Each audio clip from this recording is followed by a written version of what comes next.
we're back for another episode of AstroLyrical, where we have Jeffrey Smith, aka Times Circus, come on the podcast, and we talk about his album, self-titled album, Times Circus, which is a dreamy, psychedelic, shoegaze album, and we get to talk about his big three, which is actually triple Leo, Sun in Leo, Moon in Leo, and Leo rising. I probably have like too much Leo energy for my own good, I feel like. And a lot less out there in your Leonianness than maybe some would, you know? Leonianness.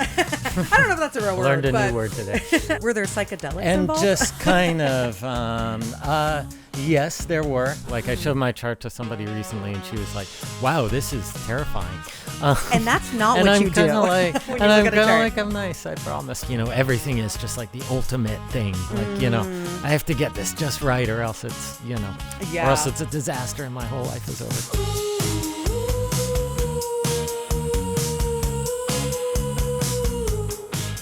Hi, guys. We are back with a new guest on AstroLyrical. Hello and welcome, Jeffrey Smith and his project Times Circus. How are you doing today?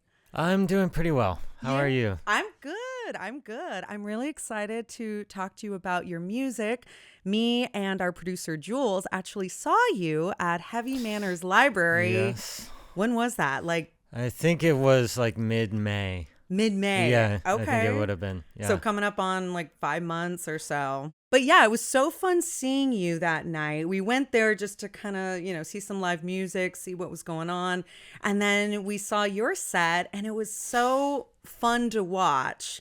And such thank you. Yeah, I loved it. It was like psychedelic, but like I felt like there was a lot of depth within that performance. Yeah, that's kind of what I was going for. Is that the vibe? yeah. So glad that that's what came off from it. Yeah. It did, and it was really fun hearing that. Now it was cool, kind of hearing you talk about your own music, and you describe it as psychedelic or like shoegaze, right? Oh, I guess. Yeah, I don't know. I never know how to describe it. Yeah, well, what? It's like a hard question. Describe your own music. I think everyone kind of struggles with that. It is. It's hard. Or maybe they don't. Maybe it's just me. I don't know. No, I think it is a hard question. It's like describe yourself. Describe your personality. You're like, I don't know how to do that. But how would you describe shoegaze music? Because I think a lot of people don't necessarily know what that is. Oh, I guess, yeah, just kind of like loud, distortion-y, kind of dreamy vocals. I don't know.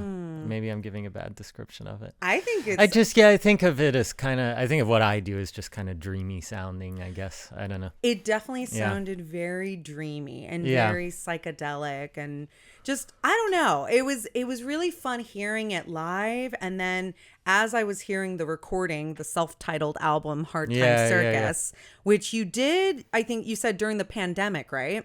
It started during the pandemic. It came out a while ago now. I think it came out in 2023 or something. Oh, okay. Yeah. So it's a couple years old, but it was interesting because again, we heard it live and what I was focusing on mostly in the live performance was the looping you were doing with the guitar and do you do that with pretty much most of your music, or is that something that is just specific for certain songs?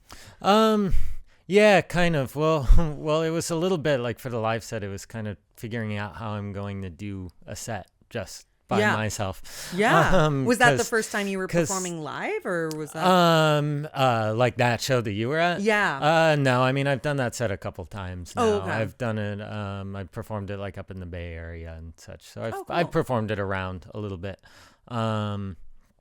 Yeah, but that was just kind of where I guess using the loop pedal came out of. But I mean, even when I'm recording, I guess I tend to the album is very rocky sounding, it sounds kind of like a band, but I did it in probably kind of like an electronic-y kind of way almost, where I sort of like recorded things and kind of cut and pasted a lot of things and kind of put it together sort of collage style. So I guess that kind of went into like doing the loop and everything for the live set. That's really interesting. It reminds me a lot of an article I read about Kevin Parker from Tame Impala and how it's like he's got his, it's like at first it was a band, but really it's mostly just him recording by himself and kind of alone in his studio. I think a lot of his stuff is just completely by himself. By and that himself, was kind of like my album was just completely by myself as well. That's what some people have kind of like compared it to his stuff, even though, I mean, I'm nowhere near as good as him. But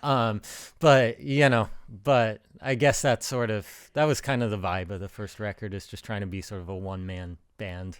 Well, Yes, yeah. I feel like you did it really well. And actually, Well, we were thank talking you. about this earlier before you got here. If a tree falls, we were saying that reminds me and John, our audio engineer, like we were talking about how that reminded us of Tame Impala, like the early Tame Impala. Like a lot of your record actually does remind me of that, especially that song though. So I thought you did a great job. It was an influence. It was an influence for sure. Yeah. And that's the thing that I really appreciated about your music is, again, seeing it live was like this whole kind of experience. Listening to the music, I was just like listening to the rhythms and the looping and everything. But then when I was listening to the album, you know, in preparation for this interview, man, it was a very different experience, because I was still very impressed by the music itself. But then I started getting really into the actual lyrics of your music, which was something that I couldn't really decipher live as much. Like I wasn't like as honed in. Yeah. And so it was like a totally different experience listening to it over and over and over again by myself, just, you know, with my headphones on or whatever, and getting into the lyrics of everything, which is something that I'm really excited to talk to you about. How do you feel about the lyrics in your music? Is that more important to you, or is the music more important? The music is definitely more important. Okay. The lyrics tend to be somewhat stream of consciousness, almost kind of like sometimes written like right before I record them. Wow. I don't know. I mean, just kind of abstract. Do you get downloads with the lyrics? Like, Meaning, like, do you get, like, it just stream of consciousness? Meaning, like, does it just kind of go in your head? Just, like, it kind of comes from nowhere? Yeah. Well, I don't know. Sometimes I think of what I'm trying to say with the lyrics, but then I try to think of, like, what's a abstract way to say that. I don't know. I'll think of, because I don't know. I kind of want to, like, show, not tell with them. I get that. So they're very abstract. If somebody reads them, they'd probably be like, what the fuck is this? But well, okay, here's the thing is, and also I'm so excited to talk about the astrology with all this, because as we're talking, it's all just like bubbling up, and I'm like, oh my God, I'm so excited to talk about this. He's actually a triple Leo, everyone. So Leo sun. Hey, I am all about the Leo energy. So Leo sun, Leo moon, and Leo rising. How does it feel? Do you resonate with the Leo energy, or how do you feel being a triple Leo? I probably have like too much Leo energy for my own good. I feel like, I don't know. Yeah, I kind of feel that way, maybe. Well, here's the thing. This is what's interesting about your chart. And I want to get back to the music too, but there's just so much fun stuff to talk about. Yes. Are you a triple Leo? Yes, you are. But there's a lot of signatures in your chart that don't come off as a typical Leo. I feel like, yes, you have so much Leo energy because you also have your Mercury in Leo as well. So that's 4 Leo right there. We got 4 big planets and the ascendant, the rising in Leo. But here's the thing. You have a lot of aspects to those planets that kind of take down that Leo a little bit, like take it down a notch in terms of how you come off to the world. Yeah. Interesting.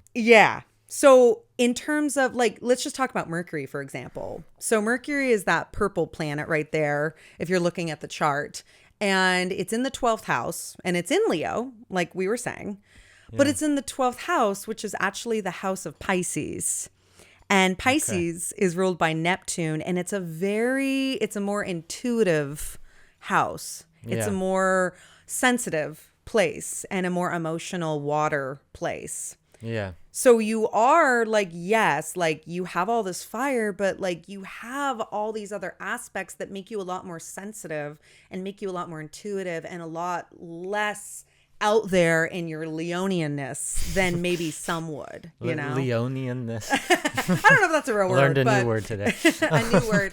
But, you know, so it's like you've got that Mercury in the 12th house, which is super sensitive, very intuitive, very sensitive to other people's energy as well as your own energy, and like kind of boundaryless in terms of your thoughts. Yeah. You know? Okay. Yeah. So it's like, yes, you've got all this fire, but the fire, it's almost like the fire is being almost like dampened a little bit by water energy, you know? So Yeah. it's like there's this drive, there's fire, there's action, there's passion, all this stuff. But then it's like the water is a little bit like, it's almost like when you put out a fire with water, it starts to kind of, it's coming down a little bit and it's not its full gusto, I guess. Yeah. So it's interesting when you were saying stream of consciousness with your writing, with your lyrics, that what you were saying, because that's very much Mercury in the 12th house is constant downloads. And also like, again, kind of this boundaryless feeling between you and others. Is that something that you resonate to? Yeah, I guess maybe. Yeah. Yeah. It's, I don't know. I guess, yeah, with the lyrics, I guess I'll kind of just sit down and try to write lyrics, and then it'll just sort of, I don't know. It would just come to it'll you? Just, sort of. Well, I have to say with the lyrics, I mean, it was just so impressive because, okay, it was hard for me because I was, again, listening to the lyrics and I was trying to convey what you were saying. I was listening over and over again. Yeah. Some songs, it was like easier for me to kind of pick out the lyrics, like Queenstown, which I want to talk about because that song is really cool and really intense and I liked it a lot. Thank you. Yeah. But like some of them, I was having a hard time. Like I would get some of the lyrics, but then not all the lyrics. And I was like, oh man, I really want to understand these lyrics, you know? And so, you know, it was definitely one of those things where it kind of felt like to me, maybe there was a little bit of, I mean, yes, it's part of the whole shoegaze and psychedelic vibe that you've got, but also it almost felt like to me, like I didn't know if that was something that was a little blocked off, like maybe you didn't want people to hear quite the lyrics. Well, they well, if you listen to the stuff on Bandcamp, you can actually click and see like all the lyrics. Oh, you can. So if people want to read them, they can. But I a lot of I guess like a lot of when I listen to other music, I tend not to pay that much attention to the lyrics. Well, I don't know. I'm definitely a fan of like, you know, Bob Dylan and Leonard Cohen and people who are like very lyric based. Yeah. But then like a lot of the music I listened to and a lot of what influenced this record was just music where you cannot get a word. You know, like Cocteau Twins, for example. If anybody listening knows that band, I mean, you cannot understand most of their lyrics at all. So I don't know. I kind of like that. I kind of like where it's saying something, but where you can't necessarily understand. Yeah, I don't know. Well, and that's interesting to me because that would kind of make sense to me if your lyrics were kind of more surface level. But what was interesting to me was that I couldn't really understand the lyrics, and I understand that was kind of the point. But but the funny thing, also maybe just bad diction, but you know. No, I think it was I mean, again, like when I first heard you live, the music was the main focus. Yeah, and I like that. I kind of want the music to be the main focus. Yeah. But what was interesting to me was the fact that it was like I was really trying hard to decipher the lyrics because I really wanted to understand what you were saying. And then once I did, and once I listened to it a few times, and especially with some of the songs, I was able to like pick out the words more. Then what was so kind of funny about it was like the lyrics were like so incredibly deep and intense and beautiful and like cathartic almost. And I was like, I'm like, whoa, this is like so crazy because it feels like you almost had so much to say, so much depth to say and put out there, and yet it was almost like the music was covering that up a little bit. So I was kind of curious of how that was, or if that's even true for you. Yeah. I mean, I guess, you know, I mean, music is definitely cathartic. Yeah. And I mean, I guess there was sort of a lot that I was trying to say with Yeah. that album. Although if you asked me what exactly I was trying to say, I would sort of struggle to put it into words. I mean, there's certainly no like message with it or anything, but yeah, But I each don't know. song sounded so powerful. Well, thank you. And the reason why I bring this up is because there's so much in your chart that I do want to talk about that is basically conveying that like communication and sharing your wisdom, sharing your experiences, sharing your past is a big part of like your journey, you know? Yeah. So that's why I'm kind of digging so deep into this or thinking about it so much is because, again, we were talking about, you know, the Mercury in the 12th house, and that is like so much intuitive download. The fact that you have it right on the ascendant too, which is like how you present yourself to the world, also says that communication and sharing your messages and sharing your wisdom is a big part of kind of your life and journey and who you are or who you're meant to be. You know? Yeah. Yeah. So that's what's so interesting to me is like, I was like, whoa, this is like so intense. Like Queenstown. Can we just talk about that song for a second? Yeah, we can talk about that song. that song is probably the one song on the album that was actually written about like an event. Kind of during the pandemic, for whatever reason, I became well, you know, like during the lockdowns, you know, we all had like a lot of time on our hands. And I just sort of like, when I was writing a lot of those songs, I was just going down like all of these rabbit holes. Yeah. And one was just, I don't know, since I was a kid, I've been really interested in like ships for some reason. And I went down a rabbit hole of like learning about shipwrecks. Wow. And so I guess that song was actually written about the sinking of the ship called the Lusitania. Oh, dang. Which it was actually like it was a passenger ship that was torpedoed, like right at like in World War One, and it just like sank really quickly, and it was this like terrible tragedy. Not that this is taking like a really dark turn. No, but, it's okay. But it just but yeah, it was just kind of, I guess, like the, you know, I don't know, I guess something about like sort of the civilian casualties kind of, I guess it's like an anti-war song, but you could say really is sort of what came out of that. But it was just like, so it's weird you ask about that one, because that was actually written about like this something historical event, probably like the one song that was. Well, it was interesting though, but it felt so personal. Like that's the thing with your music is I know you're kind of saying like, you know, that's the lyrics and all of it is not the main focus, but your songs are so personal, even when they're not necessarily, at least to me, they felt personal. Like I was listening to Queenstown, I was like, this is interesting. Yes, it could be about an event. Is this something in his own history? Is this something in his ancestry? Is this something like the way you wrote it to me felt very like connected. Like it wasn't just about an event. It was about an event that almost like really was like strong for you. I don't know. Yeah. I don't know. I mean, yeah, I'm not sure. Yeah, but it is interesting that you talk about water in terms of ships and being interested in that because yeah, like you have some, again, it's not necessarily that you even have that much water in your chart, but it's that you have a lot of placements either in water houses or aspects to planets in water signs. And that might sound confusing for people. But what I'm talking about is, yes, you have Mercury in Leo. And just to get, because how much do you know about astrology? I know you kind of talked a little bit of some. Okay. I had like a roommate for a while who was very into it and who would know like all of what you're talking about. Okay. Yeah. Well, I'll back. So I like to think I know the basics, but you know like the big three. I guess. Yeah. Yeah. Like the moon, sun, rising. Yeah. Okay. Well, basically what I'm talking about is the houses. Right. And the houses are essentially different aspects of life, but they're all ruled by a certain planet, a certain sign. So it's like you, again, have Mercury in Leo, which is fire, but it's in the 12th house, which is ruled by Pisces, which is water.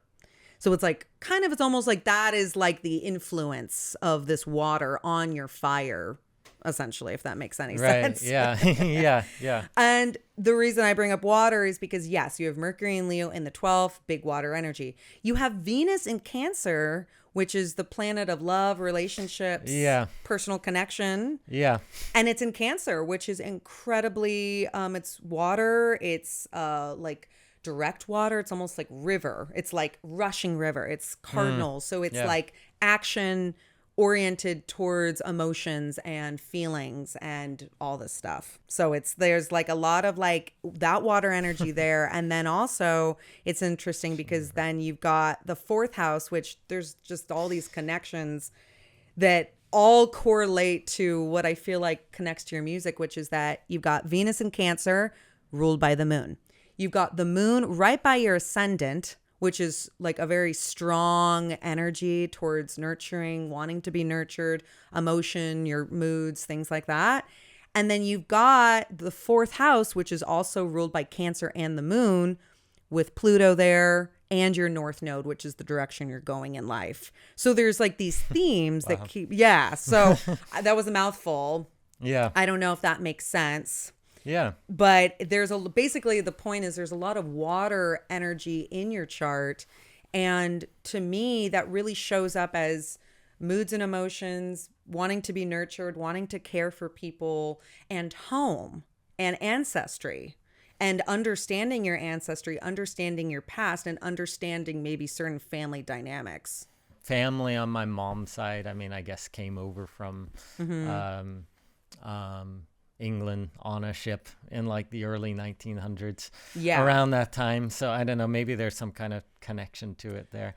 But it's weird when you talk about like the fire water thing, because like there's a song on the album called Burning, which I also do in the live set. I like that one. Thank you.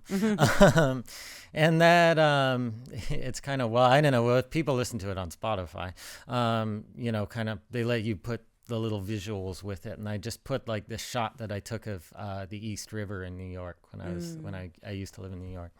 And it's kind of weird because it's like the song is called Burning, and then there's just like a shot of a river there with it. It's kind of like what you're talking about. But I guess, I don't know. That song was really cool too. And that again brought up that water theme for me too.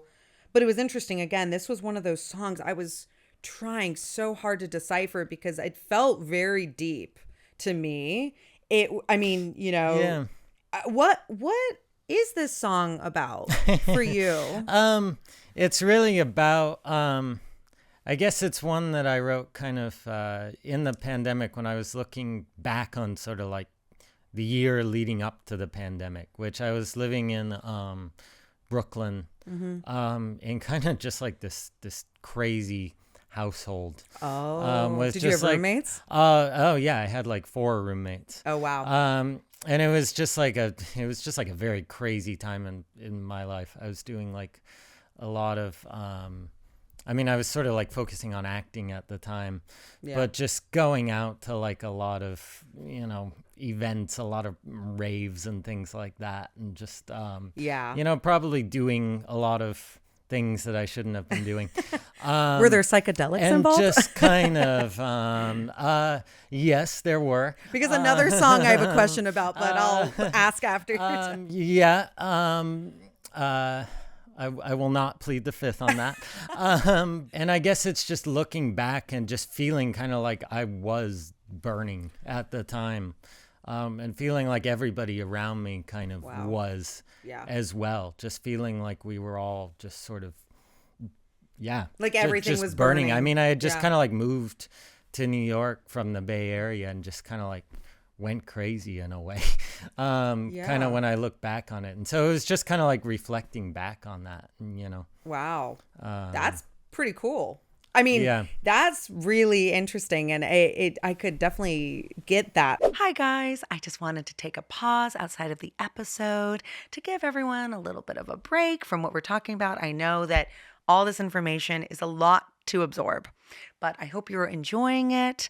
And if you would like to learn more about astrology or any other information with it, you can go to my website, LiliRoseAstrology.com. Enjoy the episode. Burning, it was interesting because there's just like so many lyrics in that song, and like I could feel like just like kind of the chaos. But then I was curious. The fly far away, burn at the stake is one of them, which is kind of what I felt like I did almost, like the fly far away, just like flying across the country. See, I did not get that at all. Yeah. Oh, well. I mean, I heard the burning part, but the stake part, I did not decipher that. I don't know. I guess it's kind of like dark when I sit here thinking about it. I don't think, I didn't think it was that dark when I wrote it, but and now I'm kind of like, holy shit, I actually wrote some dark lyrics. But it's so good. And that's my thing, is I'm like, your lyrics are so good. And that's the thing, is like, I know, like, I understand how exposing it can be to share all the deep, dark stuff, the secrets, whatever that goes into the process of making these songs. But that's what I was like looking for, and I think a lot of people are looking, like, they love that because they resonate with whatever that feeling is, and that's why they love your music, is because they're burning inside too, yeah so we all no I mean, honestly, at that time I think we all kind of were a little bit like just chaos, and like we don't know what's happening, yeah. Well, and now, I mean. Well, and now too, yeah. That is for sure. But I was curious also about Can't Breathe. Mm-hmm. Was that written out of a psychedelic moment? It sounded... No. Okay, that wasn't... No. Okay. I was curious, like, out of my mind, frozen in time, Can't Breathe, and again, I was trying to like pick up the lyrics and stuff. Well, yeah, I mean, I guess it was just I wrote a lot of these songs kind of during the pandemic, when I was reflecting back on sort of the time during the pandemic, which, I mean, it's like so long ago now. I feel kind of far removed from it now, sitting here talking to you, but yeah, I mean, I guess that song was just sort of about like being out of my mind, I guess, about doing like creative stuff somewhat. Yeah. But, I guess trying to kind of keep with it, keep the flame alive somehow. I don't know. I guess that's kind of what it was about. I like that. Like, keep the flame alive. There's some interesting astrology that makes me feel like it might be hard to keep the flame alive, other than what we already talked about. Is that something that is kind of a current, like a process for you to keep that fire going? Yeah. It's a constant struggle. And that's the thing, is like, you are like such a sweet person, and I can sense like, thank you. Yeah. I mean, just from talking with you, but also looking at the chart, like I can understand how there's so much sensitivity within like the whole of who you are. And it's really interesting because, again, you have your moon and sun conjunct. Like, your sun and moon are like this. You were born on a new moon, essentially. Like, so when there's, like, I'm born on a new moon. So, like, we're kind of similar. Like, I have a moon and sun in Taurus right next to each other. You have a moon and sun in Leo right next to each other. And when you have that placement, it's really hard to understand what you're feeling and who you are, and it's like your moods and emotions and your sense of self are kind of all blended together, and that's what I go through, at least. Is that yeah, that sounds familiar. For sure. So like, that's hard in itself, and it makes people like us very sensitive. Again, sensitive to others, sensitive to ourselves, sensitive to what we're feeling. I try to be sensitive. Yeah. Well, I don't know. I think like I was telling you before we started recording, I had I show people my chart sometimes, and just like all the Leo, like I showed my chart to somebody recently, and she was like, "Wow, this is terrifying." And that's not what you do. Like, when you look at a chart. Like, I'm nice, I promise, but I don't know. Or at least I think I am. I don't know. Maybe I'm terrifying. I can really tell you are a very sweet person. And also, by the way, never say that to anyone if you're looking at their chart, please, because that is a rude thing to say, and also it's not true. She didn't mean it, but it's rude. Whoever said that, you're rude. Because that's just not... She's nice too. No, I'm sure she's a great person, but it's just, I don't think that's how it's not a great way to interpret a chart. It's saying, oh, you've got all this sucky stuff because you got 4 things in Leo. And also, Leo's a great sign. There's nothing wrong with Leo. And like we talked about before, everyone has challenges in their chart. There's no perfect chart. Everyone's got gifts and challenges. And the goal is to find balance and integrate all the parts of our charts. Yeah. So that we can be a full person and work with the things that are maybe a little bit all over the place, you know? Yeah. But I don't know. I can tell, like, just with that, the new moon, the sun moon conjunction, Mercury on the ascendant in the 12th house. You've got Chiron, which we don't talk about Chiron very much on the show, but it's an asteroid. And okay. yeah, I was like, I don't even know what that is. Yeah, that's a little bit beyond what some people like talk about, but he's really important in your chart specifically, and that's why I'm bringing him up, because he's right there, the green K, if you can see that, and yeah, right there in Leo. But what he represents is the wounded healer. So he is a place of wounding. He is a place of sensitivity, but he's also a place of healing. So this is an aspect right next to your sun, literally 3 degrees away from your sun. So like, again, right next to each other, where it's like this, again, another theme of sensitivity, but also this wounding being right next to your sun, which is your basic sense of self. So that is challenging in terms of like understanding who you are as a person. And also in Leo, it can represent sometimes a childhood that was lacking a little bit. Number 1, in joy. Number 2, in being able to express yourself as a person and being able to really express yourself in your ideas and your creativity. Does that resonate with your childhood? Maybe somewhat. Yeah. I mean, excuse me, sorry. Yeah, no, you're good. You know, I don't want to say like, you know, oh, I had a difficult childhood or anything, because I definitely did not. But I mean, the creative aspect, I guess, you know, maybe, yeah, I don't know. You know, I started like when I was 5 years old, I started taking ballet lessons, actually. Yeah. And that was my sort of like intro to performing. And then also, I guess, like getting into acting and just like taking piano lessons. So I guess like doing a bunch of different things and trying to kind of like find out which is the one to a certain extent. But then I think, you know, I don't know, like the ballet thing for me was definitely, there was sort of like a lot of, a certain amount of like discouragement towards that. Yeah. And you know, people making fun of me for it. I mean, because it's very much like a gendered thing of like boys don't do ballet and all of that. So I guess, you know, maybe that was a little bit difficult. And then I guess with like the acting, I mean, I have sort of like my relationship with acting is sort of like an ongoing struggle. So I don't know. So it's I get it. And my relationship with music is an ongoing struggle. So I guess, yeah, I don't know. I get that. Yeah. And the thing is with ballet, and this is interesting because again, your sun moon conjunction, again, right next to Chiron, is opposing, meaning like so totally opposite of Saturn in Aquarius, which you have in your 7th house, which is house of relationships. So number 1, Saturn can represent restriction, limitation, fear, anxiety, work within relationships. Yeah. Number 1. Number 2, opposing your sun and moon, it can represent sometimes limitation, fear, restriction, anxiety, whatever, with the father figure and mother figure. But what's interesting to me is that, like you were saying, you did ballet, which in one hand was expressive, but on the other hand is very regimented.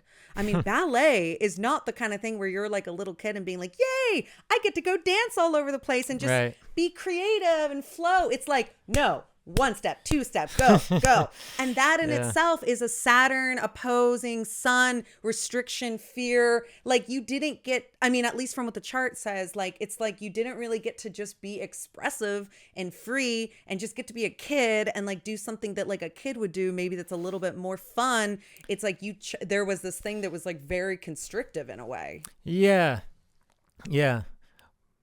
Sorry, we're getting deep. I would say that was, I know we are. I would say that's kind of true. I mean, like with the music now, to kind of bring it back to that, it's kind of, you know, music is, well, you know, it's a little bit at the crossroads of sort of like, it being a very technical thing of like learning to play an instrument and, doing everything correctly and all of that. Yeah. While at the same time trying to be, sort of creative and expressive with it. So to a certain extent, I don't know. I could see that. I mean, I'm definitely not like the best guitarist in the world by any measure, and I guess with the music, I've always tried to sort of emphasize the creative side of it over the technical side of it. Well, and I think... And a lot of the musicians who I'm a fan of, I think, sort of emphasize that side of it, kind of emphasize it, yeah. Well, and I can tell, too, from the astrology that I could imagine there's a lot of also, like, like self-deprecation or just self-criticism. Yeah. Because here's the thing is, like, again, like, you've got your sun and moon squaring Pluto, which number one gives you incredible intensity, power, strength, deep, like real depth, which I can tell your music has.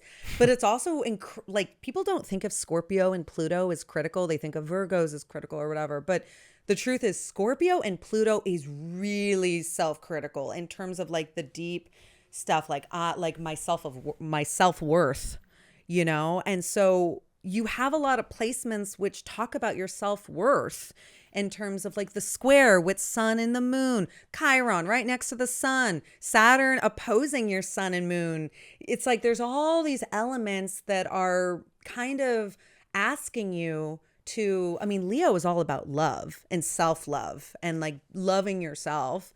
And depending on what you got as a kid and if that was something that your family had in their life, or if maybe it was a self-inflicted thing, like you just couldn't, you just didn't feel love or want to feel love or whatever.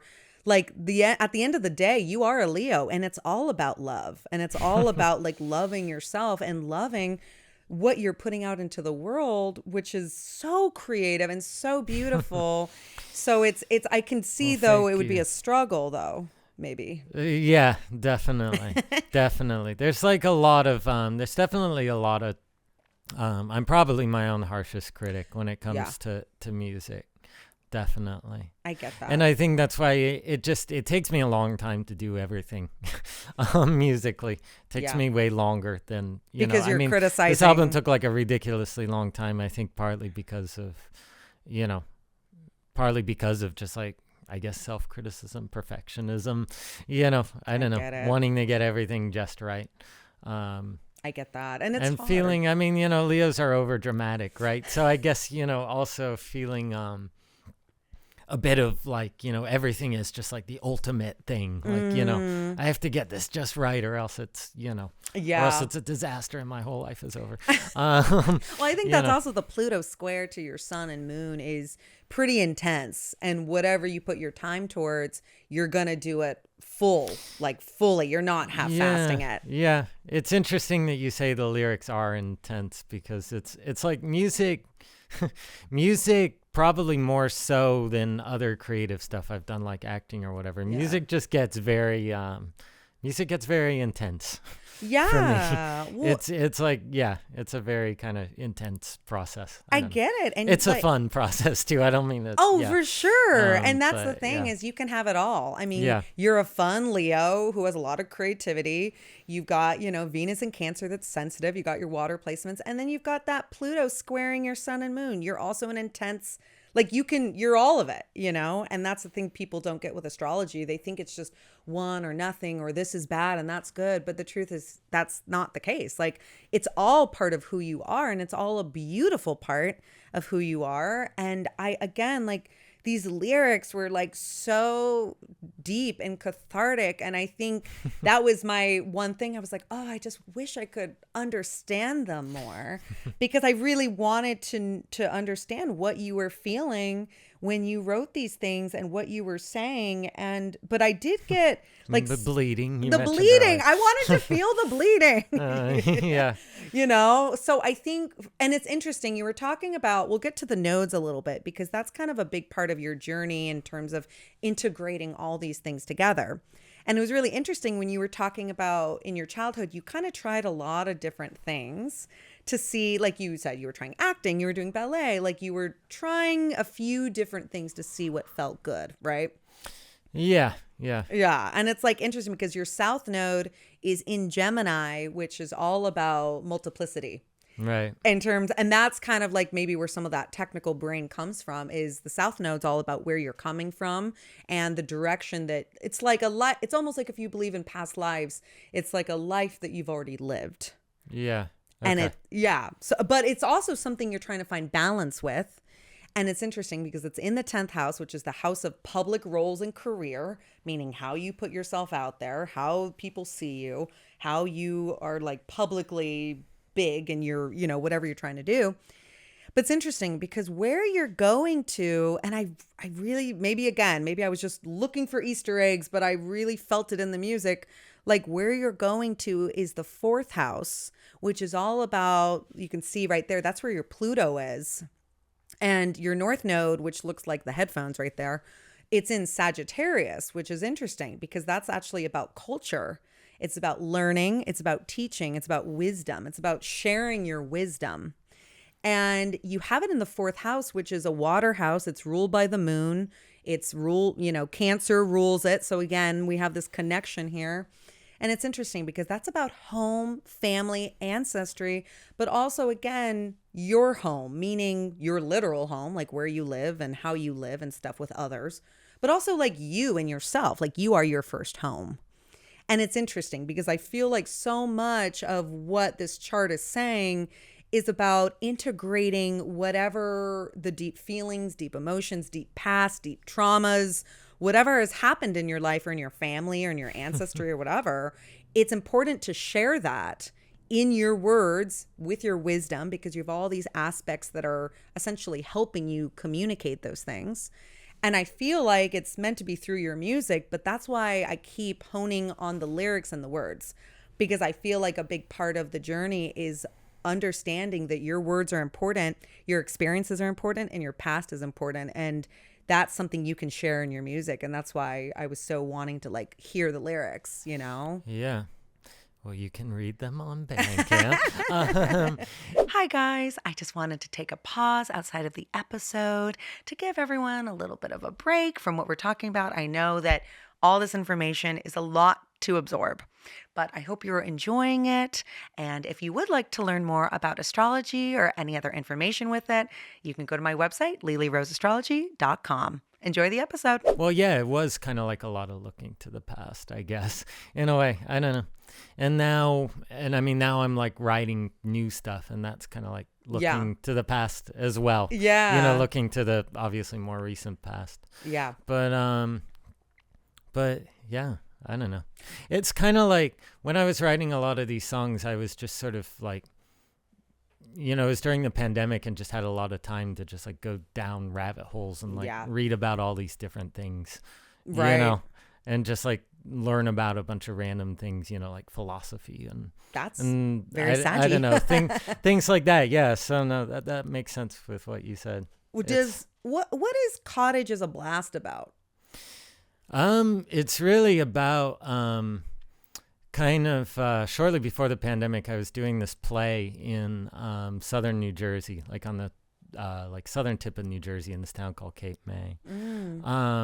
And I was staying in this like cottage in the back of somebody's house because like the theater sets you up with housing. Oh, wow. And it was just this there were just like a ton of spiders in this little cottage. Oh, wow. Okay. And so that's why there's like lyrics about spiders and things in that song. Yeah. But it just, I don't know. It was just like, I don't know. It's just being in there. I guess I had kind of like a whole creative crisis with the acting while I was there, while I was doing that job. I'm definitely not going to say what it was. Oh, yeah. I know you don't have to. But yeah, so it was just kind of like just sort of sitting in this cottage and just having like a lot of time, I would go like do the show in the evening or whatever. And then just having like a lot of time to yourself, kind of during the day, just kind of like in this cottage. Yeah. Which is when I wrote some of the songs on the album there. Like I wrote Summer Sun there. I may have started. It's hard to remember exactly when I wrote everything, but yeah. That song was real. I mean, both Cottage is a Blast and Summer Sun were both pretty intense too. Yeah. Well, and then I mean, I guess Summer Sun is. I mean, I guess it's also just kind of like about being in that space. Yeah. And having kind of a crisis of faith about it. And then I think I wrote the next verse just kind of like, just kind of about like California and the wildfires, really. Yeah. I don't know. Just kind of came through with that. And I guess maybe tying them together somehow, going back to the whole burning theme. Yeah, it seems like there's a lot of themes of fire in a way. Fire and water in your lyrics. It's interesting. Yeah, maybe trying to put out a fire. I don't know. Maybe putting out your own fire. Maybe, yeah. Yeah. No, I can definitely... Trying not to be such an overdramatic Leo. I don't know. That's the thing, though. You do not seem like a dramatic Leo. I mean, again, I'm sure in your own personal relationships, maybe there's more of that. But in terms of just getting to know you here, I mean, you seem very, you don't seem dramatic is what I mean, I guess. Like you seem very like soft, like softer, not like, and a little bit more like not like big dramatic energy, which is kind of typical Leo. But again, like with all the placements we talked about, I don't think that, I mean, I'm sure all that stuff is in you, but it doesn't show up as much, Yeah. Or it comes out through abstract lyrics. Maybe that's kind of a perfect way to do it, is coming out through the lyrics. And I mean, really just your whole chart is pointing to allowing that intensity and deep feelings and deep catharsis to come out. Yeah. And that's what I heard. Yeah. Well, and I guess like the first song, like, I don't know, you mentioned like the wound and like bleeding and all of that. And in a way, I guess that's sort of like the first song on the album is Stay With Me, which I guess I wrote about kind of, I don't know, I guess just sort of like selfishly wanting someone to stay in a relationship with you, even if it's bad for that person or not, right for that person. Yeah, meaning you're not right for that person, or they're not right for you. Yeah. Or we're not right for each other or whatever, but kind of wanting it to last anyway. Yeah. And I guess maybe some sort of catharsis surrounding that. I don't know. I mean, hey, Saturn in the 7th is, Saturn is the planet of work. It's the planet of, like I said, restriction, fear, anxiety, all this stuff. But at the end of the day, he's like the taskmaster. So in your chart, he's asking you to do some work within your one-to-one relationships and allowing yourself to, again, you've got all this big Leo energy. You've got all this sensitivity with the water. Like you have a lot to give, a lot of feeling, a lot of emotion, a lot of love, all of it. And I could see with Saturn in the 7th, it might be that's a little bit like a restraint, like it's a little restrained. It's a little held back in terms of like, maybe knowing how to do that or understanding what that even looks like, or thus maybe why the abstract lyrics and not such direct lyrics. I totally get it. And I guess I don't know, the first song just really trying to represent it. I mean, through I guess bleeding. The bleeding heart, which kind of just like some sort of broken-hearted bleeding relationship thing. I don't know. I get that. There's like I wrote a lyric like crying blood into a flood of love is the lyric on that song. Wow. Which is kind of looking back on that experience is kind of like what I felt like I was doing. So I don't know. Yeah, I guess just trying to sort of like represent that in some abstract way, kind of like, I get that. Yeah. I mean, do you feel like, are you scared of your own emotions and intensity? Like, is that something like that's kind of overwhelming for you? Yeah. Yeah. Yeah. I get that. And so I also just, it just comes back to the whole like wanting to show, not tell. And I think just sort of, I tend to just like art that shows and doesn't tell. Yeah. That like conveys some sort of, emotion really well without sort of directly telling you what it is. It's You a know, little I more really love like elusive. a lot of Yeah. abstract paintings and a lot of, surrealist paintings Yeah. or, surrealist films or whatever. I like stuff that sort of doesn't just come out and Just like and tell you what to feel, but that sort of like puts it across in like a much more abstract way. I get So that. yeah, I Yeah. don't know. Well, and Mercury in the But 12th it is still like that. has some sort of like emotional core to it that still puts it across. Yeah. So I guess I hope that's what the lyrics do and what the music does. I think they really do. I mean, and that's what Mercury and I was interrupting you. I'm sorry. I was just saying Mercury in the 12th is very elusive, and it is a little bit more, like I said, it's cloudy. It's like fog. It's like it's all there, but it's hard to kind of make sense of it all the time. And that kind of to me is what you were talking about with like being abstract, being a little bit less about like directly saying, hey, this is what I'm feeling, and saying more in these lyrics, which then a listener could interpret and be like, oh, is this what he's saying? Yeah. That's more the goal, it seems like.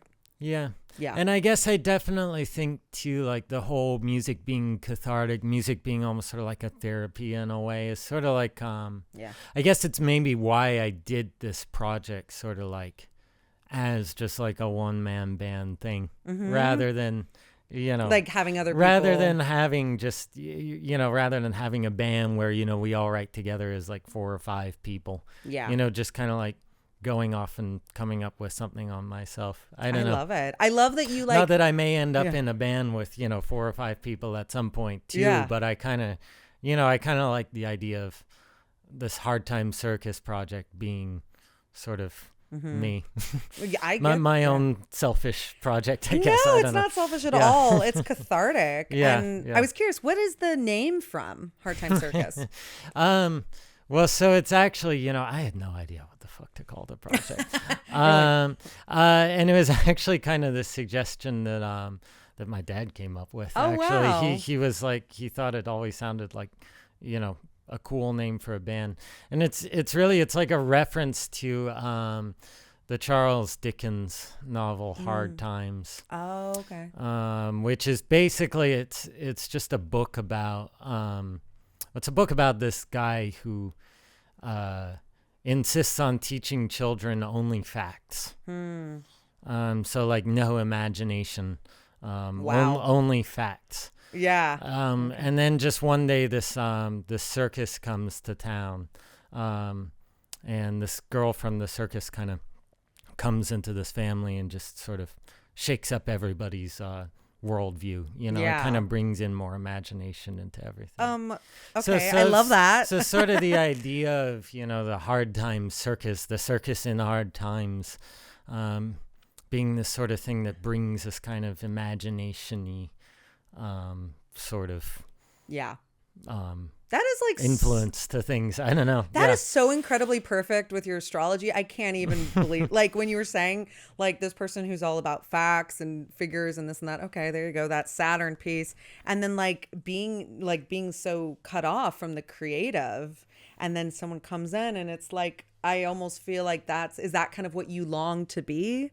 Is that creative, being connected to that more, you know? And I guess then the other thing is, the idea of a circus. For some reason, a circus seems like kind of colorful and psychedelic-y to me in some way. I don't know. So I guess it just sort of matches kind of like the vibe I try to have with the music and with the shows and everything, with the visuals, I don't know. It just seemed like a good name for it. I mean, it's kind of perfect for, again, with the astrology. I mean, at the end of the day, you are a Leo. And they are creative and they are fun-loving and they are big-hearted and they are just full of passion and love. So at the end of the day, like that's who you are. No matter what else is going on, the Chiron, the Saturn opposition, these are just things to work with. But like at the end of the day, that's who you are. So like that is so perfect. I love that that's the name you came up with, considering all the Leo energy. Yeah. And I don't know. I think it's a cool name too. I think it's really cool. I love it. Well, that Yeah, that is just so incredibly perfect. I just love thinking of that with all the Leo energy. And I mean, it's a great name. So thanks for Oh, thank you. sharing the history behind the Yeah. name. What are you working on now? What's the future for Hard Time Circus? So right now, what's gonna be out? It'll either be out or soon to come out by the time you hear this podcast. Probably. Yeah, perfect. But it's I'm recording the live set that I've been doing, sort of around LA and around California. Cool. So it's going to be just kind of like a visual sort of live from the studio project for that, which for the live set I do just kind of by myself. So it's going to be reworkings of, for anybody who hasn't been to one of my live shows, which is probably most people, it's just sort of like solo reworkings of a lot of the songs on the album. And then there's also a new song thrown in there as well. Ooh. Song that's not on the album. That's exciting. So yeah, that'll be up on YouTube and Instagram and wherever else people Awesome. watch Cool. videos. So that's a whole project. And then I'm working on a whole new album right now, which hopefully will be out. I'm hoping sometime early next year. Oh, that's awesome. Yeah. Congrats. That's so If exciting. I can get it together. I'm trying to work faster on this one. Right. I'm kind of trying to not overthink it quite so much, because there was a lot of overthinking with the first one, which sounds kind of appropriate for my chart from what you're telling me. So trying maybe not to do that quite so much. Maybe just with go this with the one. Leo. Go with the Leo. Let Leo lead the way, Yeah. The creativity and just having fun. Yeah. And with the new stuff, it's kind of like, it's, writing the first album during the pandemic, we were all kind of like removed from reality a bit during the first pandemic, during the first pandemic. Yeah. I can't talk. Hopefully there won't be a second pandemic. God. But Let's hopefully not. during the pandemic, we were all kind of removed from reality a bit. So I don't know, with this next album, I'm kind of facing reality more a bit. So it's going to be kind of interesting to see how that turns out. I'm just excited to hear it. And do you have any live shows coming up? So hopefully there's going to be like live shows kind of to coincide with coming out with the new album. Cool. For right now, I'm just kind of like focusing on recording, but hopefully with the new stuff, so probably early next year. And I'm also getting a website up and running. Yes. And what's your Instagram? So that's gonna have so that's gonna be just like hardtimecircus.com. Great. And that'll have like live dates, links to music, anything anybody would want to know about me. Perfect. Should be there. How do people find you now? Are you on Instagram? And then so Instagram is literally just at Hard Times Circus. Okay, great. So yeah.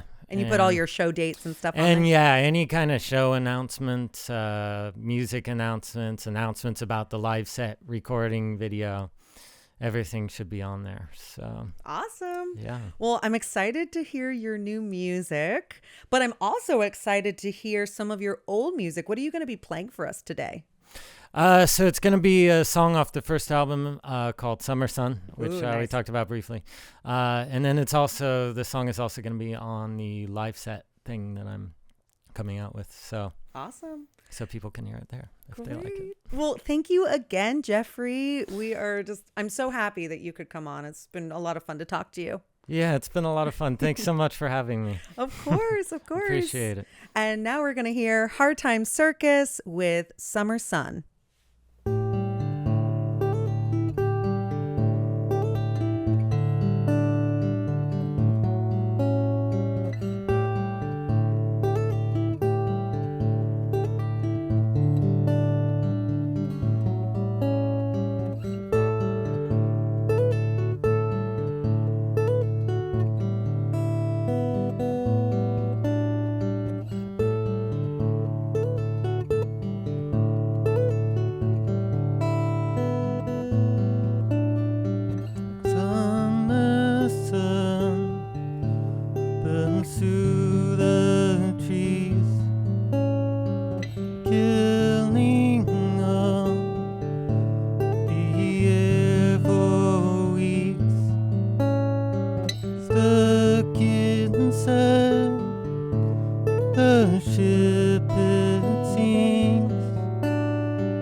Thanks so much for listening to this episode. Remember, all of our charts are uploaded to our Instagram, and follow us on Instagram and TikTok at AstroLyrical_pod.